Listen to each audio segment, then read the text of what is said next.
नमस्कार, मेरा नाम है अर्पित शुक्ला। 23 नवंबर को विजयपुर उपचुनाव के परिणाम आने वाले हैं और इन परिणामों में किसकी जीत होगी, किसकी हार होगी, ये तो वक्त ही बताएगा। लेकिन इन चुनाव परिणामों ने बहुत कुछ मध्य प्रदेश की और ग्वालियर चंबल संभाग की राजनीति की एक नई दिशा और दशा देने वाले हैं। निश्चित रूप से रामनिवास रावत की जो साख है वो लगी हुई है, नरेंद्र सिंह तोमर की साख लगी हुई है। वहीं दूसरी तरफ से कांग्रेस को भी आस दिखाई दे रही है विजयपुर उपचुनावों में, क्योंकि विजयपुर सीट का अगर हम फ्लेवर की बात करें तो वो कांग्रेस फ्लेवर की सीट रही है। तो क्या परिणाम होंगे? और नासिर गौरी जी जो कि वरिष्ठ पत्रकार हैं, जिन्होंने ग्राउंड जीरो पर जाकर के हालातों का जायजा लिया और दोनों ही पक्ष विपक्ष सभी से चर्चा की है, उनसे हम जानेंगे इस चुनाव की क्या स्थिति है और क्या आपको लग रहा है कि किस तरह की परिणाम हो सकते। देखिए, सबसे पहला तो आपको बता दें कि साल 1957 में ये सीट अस्तित्व में आई थी और उसके बाद से 15 बार चुनाव हुए।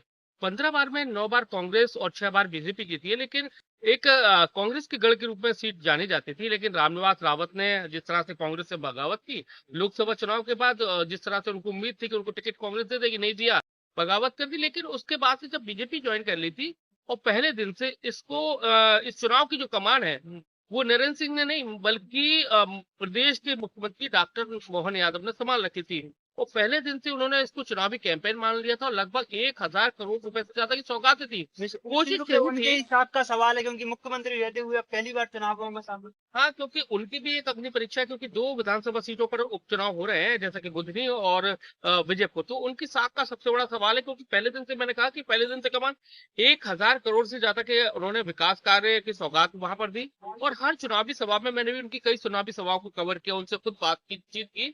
पहले दिन से वो लगातार कहते रहे थे कि आप ये शुरुआत है, अभी और बहुत आगे तक जाना है या बहुत सौगात मिलना है। लेकिन अब उस सीट की बात करें, अब नेचर की सीट की बात करें, कांग्रेस के गढ़ के रूप में जानी जाती है। लेकिन रामनिवास रावत के जाने के बाद जो एक आदिवासी वोट बैंक है, सबसे ज्यादा आदिवासी वोट बैंक है, 60,000 के लगभग है, वही इस चुनाव की दशा और दशा तय करता है। लेकिन हम मतदान से पहले की बात करें तो 2 दिन पहले वहां पर आदिवासी समाज के साथ में मारपीट की घटना हुई, फायरिंग की घटना हुई, चुनाव के मतदान के बाद भी हुई। तो कहीं ना कहीं जो माहौल था वो उसको बदलने की कोशिश भी की गई, पोलराइजेशन तो हुआ है। पोलराइजेशन हुआ और उसकी कोशिश भी की गई। लेकिन इस सीट को लूज करने की स्थिति में ना कांग्रेस थी ना बीजेपी। आप देखेंगे कि पूरी बीजेपी सरकार और उसके मिनिस्टर्स लगातार स्टेट के जो थे लगातार लगे रहे। हालांकि सिंधिया जी नजर नहीं आए, क्योंकि उनकी कुछ अलग कारण थे, वो उन इशू पे हम बाद में बात करेंगे।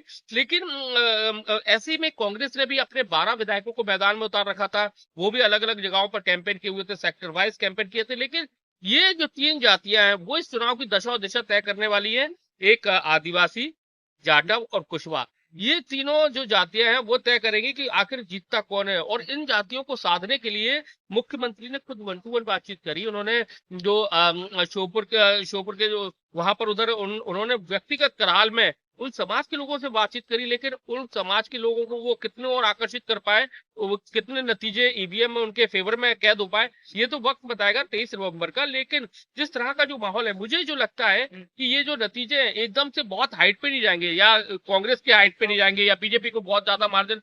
नतीजे जो आएंगे बिल्कुल चौंकाने वाले आएंगे और ज्यादा मार्जिन नहीं रहने वाला है। ज्यादा जैसे हेमंत कटारे की बात करें तो वो उपचुनाव वो भी सिर्फ 800 वोटों से ही जीत पाए थे। डबरा की बात करें तो इमरती देवी की हार हुई थी, बड़ी हार के रूप में, जबकि उनको एक बड़ा नेता के रूप में देखा जा रहा था, मंत्री पद उनके पास में था, बड़ा मंत्री था। तो क्या कुछ इस तरह के संकेत हैं जैसे देख, आज? हेमंत कटारे के चुनाव में भी मैं गया था। उस चुनाव की कमान संभाल रखी थी कांग्रेस की तरफ से ज्योतिरादित्य सिंधिया। पहले दिन से लगातार वो कैंप किए हुए थे और रात तक, मतलब उस समय तत्कालीन मुख्यमंत्री शिवराज सिंह चौहान थे, वो भी रात में कैंप किए हुए थे। सिंधिया जी भी लगातार कोशिश यही थी कि कैसे भी चुनाव को जीता जाए। तो कांग्रेस ने पूरी दमखम लगा दी थी, तब जाके वो चुनाव हेमंत कटारे जीते थे। और इस चुनाव में भी पूरी दमखम जीतू पटवारी ने लगाई। जैसा कि मैंने कहा कि 12 विधायक, कई सारे लोगों को उतार दिया। तो ऐसे ही इमरती देवी की भी स्थिति हुई थी। इमरती देवी को हराने की भी कोशिश, लेकिन उनके कुछ और कारण थे। उनकी लोगों से नाराजगियां भी बहुत थी। उनके जो वायरल वीडियो हुए कुछ जमीनों को लेकर हुए, तो उसको लेकर उनका एक माहौल था और उसके चलते उनको हार का सामना करना पड़ा था। लेकिन ये सीट थोड़ी सी अलग है, क्योंकि कांग्रेस के पास 3 नाम थे कि जिस पर दांव लगाए जा सके, जिसमें मुकेश मल्होत्रा, छोटेलाल सेमरिया और एक और नाम था। उसके बाद मुकेश मल्होत्रा को चिन्हित किया गया, क्योंकि मुकेश मल्होत्रा आदिवासी हैं, आदिवासी चेहरे के रूप में। लेकिन उन्होंने भी, वो भी बीजेपी में रहे, बीजेपी ने भी उनको कैबिनेट मंत्री का, राजमंत्री दर्जा था उनको पास में। उनको आदिवासी शहरी विकास प्राधिकरण का अध्यक्ष बनाया हुआ था।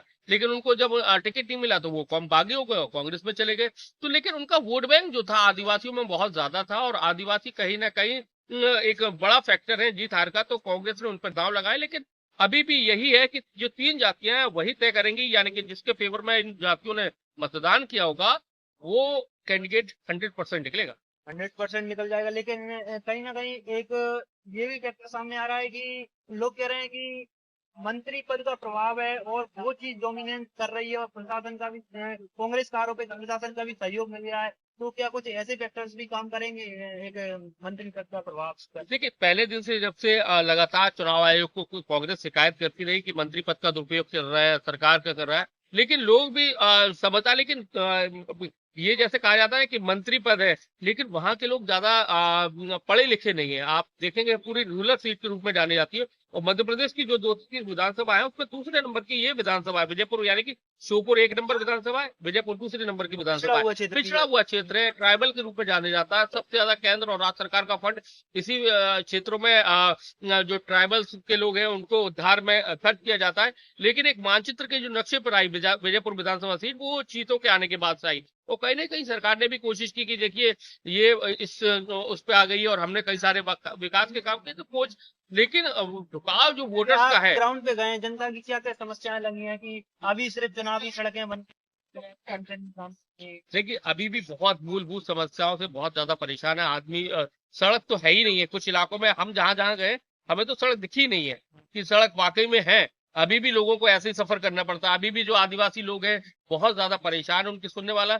लेकिन सबसे इस चुनाव में ये खासियत थी कि अपन जरूर समझते कि ये पढ़े लिखे नहीं, लेकिन वोटर्स वहां का इतना समझदार था। आप अगर उससे आमतौर पर बिल्कुल नॉर्मल भी पूछेंगे ना कि यार वोट माहौल किस और है, किसका पल्ला भारी है, कांग्रेस का या बीजेपी का, खुलकर बताने को तैयार नहीं है।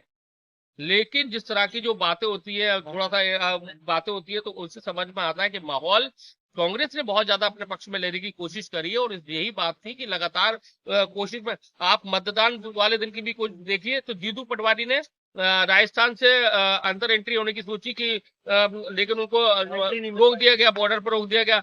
बीडी शर्मा को खबर लगी तो बीडी शर्मा भी हेलीकॉप्टर से शिवपुरी पहुंच गए। वहां से फिर उन्होंने भी विजयपुर पे रोक दिया गया। तो दोनों ही इस सीट को जीतने के लिए, क्योंकि कांग्रेस को मानती है कि बुधनी वो जीत नहीं सकती है, लेकिन उसको लग रहा था कि विजयपुर में जीत सकती है, और इसलिए पहले दिन से वो यहाँ पर जीत की कोशिश में लगी। तो निश्चित रूप से फिर भी आप कहीं ना कहीं आप कह सकते हैं कि कांग्रेस निकाल सकती है इस सीट को। निकाल सकती है, निकाल भी सकती है। बहुत कांटे का मुकाबला है, एकदम से नहीं कहा जा सकता है निकाल सकती है। बहुत कांटे का मुकाबला है, क्योंकि स्थिति परिस्थिति सरकार उसके साथ है, बीजेपी के साथ में, प्रशासन उसके साथ में, सब चीजें हैं। उसके बाद सरकार ने काफी काम भी किया, 1000 करोड़ की घोषणा की है। लेकिन जनता कितना वोट कर पाती है उन मुद्दों को लेकर, ये नहीं कहा जा सकता कि एक तरफा कोई भी, चाहे बीजेपी निकाल सकती है कांग्रेस। मुकाबला बेहद कांटे का है, जो अब तक नहीं हुआ वो शायद दोबारा सीट पर देखने को मिलेगा। बहुत बहुत धन्यवाद आपको।